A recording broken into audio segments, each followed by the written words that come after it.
Bismillahirrahmanirrahim. Assalamualaikum warahmatullahi wabarakatuh. Qabla kulli syai'in nahmaduhu ala ni'amihil mutanawwi'ah. Thumma nusalli wa nusallim ala nabiyil Muhammad sallallahu alaihi wasallam.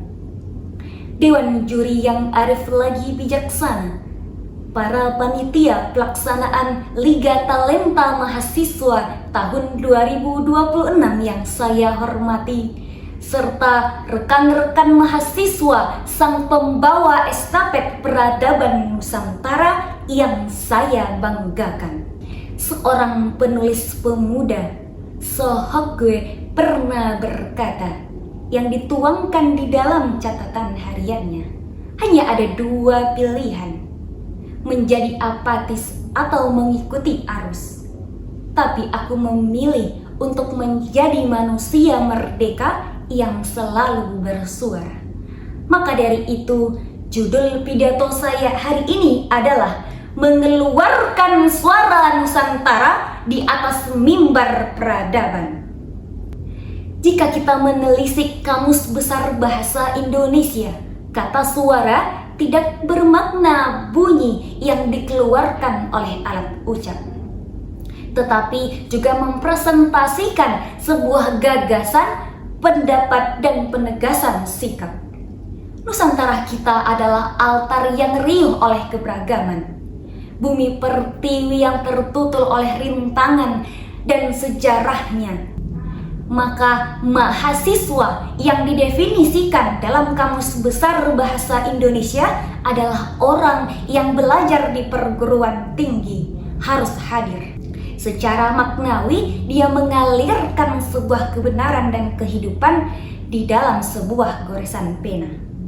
Hadirin yang dirahmati oleh Allah Subhanahu wa Ta'ala, sebagai insan yang akademis, berbicara komunikasi intelektual kita telah ditetapkan dalam syariat Islam.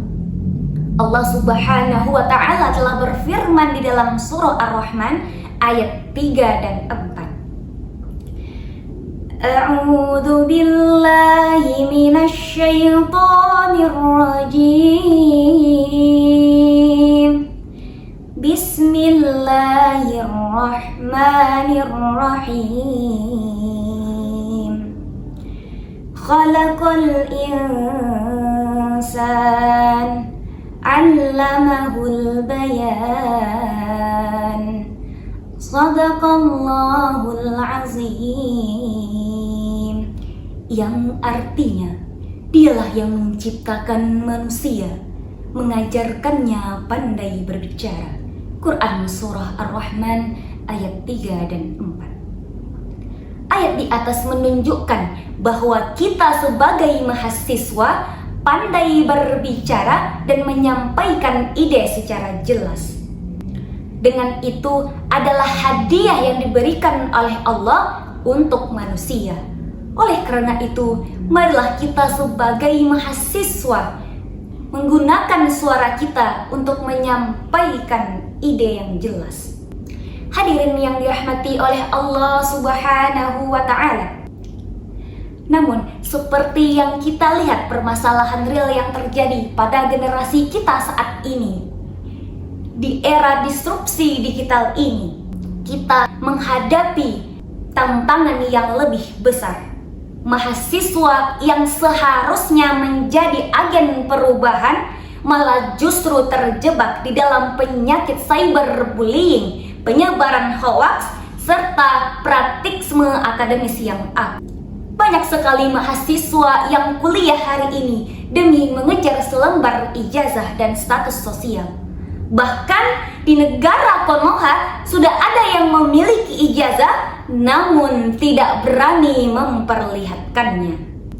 Ketika kita mendengarkan suara tangisan rakyat akan krisisnya ekonomi atau kerusakan lingkungan, mahasiswa sudah berada di depan ruang publik. Kita lebih fokus beradu argumen di media sosial, hanya validasi semu, ketimbang kita merumuskan gagasan yang bisa membangun bangsa. Seharusnya kita mahasiswa yang menuntut ilmu di perguruan tinggi tidak boleh mandek sebagai menara gading. Sebagaimana hadis Rasulullah SAW yang diriwayatkan oleh Imam At-Tirmizi, "Wa man as'alaka tariqan yahdallahu bihi ilman, sahalallahu lahu bihi tariqan ilal jannati." Siapa bagimu menuntun jalan demi mencari ilmu, maka Allah akan mudahkan baginya jalan menuju surga. Hadis yang diriwayatkan oleh Imam At-Tirmizi. Hadirin wal hadirat rahimakumullah. Ilmu yang menuntun kita ke surga adalah ilmu yang bermanfaat bagi kemaslahatan umat. Seperti teori yang dikemukakan oleh sosiologi terkemuka, Henry Girox mengatakan bahwa mahasiswa tidak boleh menjadi konsumen ilmu yang pasif, justru menjadi aktor transformatif, menjadi aksi nyata lebih solutif bagi masyarakat. Hadirin wal hadirat rahimakumullah.